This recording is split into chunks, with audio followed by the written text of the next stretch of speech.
गंगा पुत्र, पहले गंगा पुत्र भीष्म को कहा जाता था और भीष्म की प्रतिज्ञा थी। उस प्रतिज्ञा की आज भी लोग गांव गली में चर्चा करते हैं। जब पट्टीदार दूसरे के यहाँ खाना खाने नहीं जाता तो कहता है मैंने भीष्म प्रतिज्ञा कर लिया, मैं नहीं जाऊंगा, इसने मेरे साथ दुर्व्यवहार किया। और मां गंगा के पुत्र नए पदार्पण हुए हमारे प्रधानमंत्री जी। मैं आया हूं न गाया हूं न बजाया हूं न जाऊंगा, मुझे मां गंगा ने बुलाया है।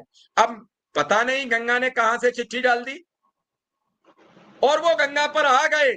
सौगंध भी खा ली शिक्षा मित्रों को लेकर, अनुदेशकों को लेकर राजनाथ ने गारंटी दे दी।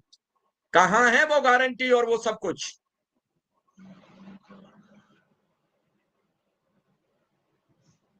जी सर, आपका बहुत बहुत आभार और इस पैनल में जुड़े हुए सभी बड़े भाइयों को सादर नमस्कार। तुम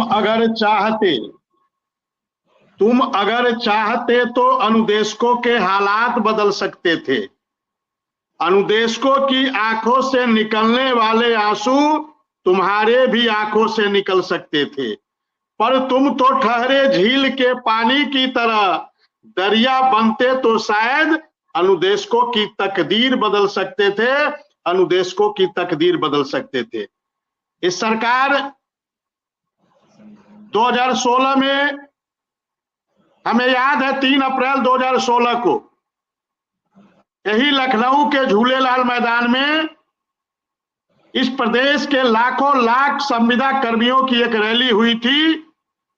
नमस्कार साथियों, स्वागत है आप सभी का आज की इस नई वीडियो में। ये वीडियो आप सभी शिक्षा मित्र साथियों के लिए काफ़ी ज़्यादा महत्वपूर्ण होने वाली है। दरअसल आपके समायोजन को लेकर के हाल ही के अंदर की एक वीडियो की क्लिप है, जहां पर उस वीडियो की क्लिप में कुछ बयान साझा किए गए हैं। उन बयानों को आपके मध्य में प्रेषित करेंगे। सभी साथियों से एक रिक्वेस्ट है, वीडियो को आप पूरा देखें। चैनल को अभी तक आपने सब्सक्राइब नहीं किया है, सब्सक्राइब भी कर लें। अब चलते हैं अपडेट पर। रैली में तत्कालीन गृह मंत्री और वर्तमान के रक्षा मंत्री राजनाथ सिंह जी चीफ गेस्ट थे और उस रैली में भारतीय जनता पार्टी के राष्ट्रीय अध्यक्ष अमित शाह जी को भी आना था, लेकिन इन समय पर उनका कार्यक्रम कैंसिल हुआ और राजनाथ सिंह जी ने उस कार्यक्रम की मोर्चा संभाला। और मोहनलालगंज के जो सांसद हैं और इस समय मंत्री भी हैं, कौशल किशोर जी उस कार्यक्रम के संयोजक थे। मंच पे एक बैनर लगा था जिस पे लिखा था, जो हमारे अधिकार की बात करेगा वो प्रदेश में राज करेगा। ये मंच का बैनर था। राजनाथ सिंह जी भाषण दे रहे थे, सामने लाखों लाखों संविदा कर्मी थे, अनुदेशक शिक्षा मित्र से लेकर आशा आंगनबाड़ी रसोईया न जाने कितने संविदा कर्मी थे। और राजनाथ सिंह जी बता रहे थे कि सरकार के पास कुबेर का खजाना होता है, सरकार की नीयत सही हो तो संविदा कर्मियों की समस्या को समाधान करने में सेकेंडों नहीं लगता। ये राजनाथ सिंह जी के लाइन थे। और उत्तर प्रदेश के संविदा कर्मियों को लगा कि यदि भारतीय जनता पार्टी की सरकार आएगी प्रदेश में तो हमारा कायाकल्प हो जाएगा। और सभी ने बूथ स्तर पर लगकर, जी जान से, तन मन धन से लगकर, जिसको जहां मिला वो भारतीय जनता पार्टी को जिताने के लिए प्रयास किया। लेकिन क्या मालूम था, ये वो भारतीय जनता पार्टी है कि जिन्हें हम हार समझे थे गला अपना सजाने को, वही अब नाग बन बैठे हमी को काट खाने को। ये इस प्रकार की पार्टी है।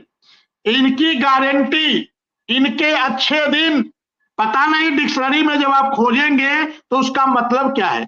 उसका मतलब आपको मालूम चलेगा शोषण, उसका मतलब आपको मालूम चलेगा अत्याचार। इनके अच्छे दिन का मतलब अत्याचार, इनकी गारंटी का मतलब शोषण। और यही इस पार्टी की देन है कि आज उत्तर प्रदेश का अनुदेशक मात्र 9,000 में, आप बताइए 2013 से यात्रा प्रारंभ किया था 7,000 से, और अखिलेश जी की सरकार थी। मैं तो धन्यवाद देना चाहूंगा अखिलेश यादव जी को कि हमारा 17,000 का मानदेय इन्होंने 3 साल में ही 17,000 का प्रस्ताव भेजा था भारत सरकार के पास, और भारत सरकार ने उसको पास किया। लेकिन इन प्रकार सत्ता बदल गई और ये लोगों ने आज तक अपना जब कोर्ट से निर्णय आता है तो इस प्रदेश के मुख्यमंत्री जी आएंगे, इस प्रदेश के डिप्टी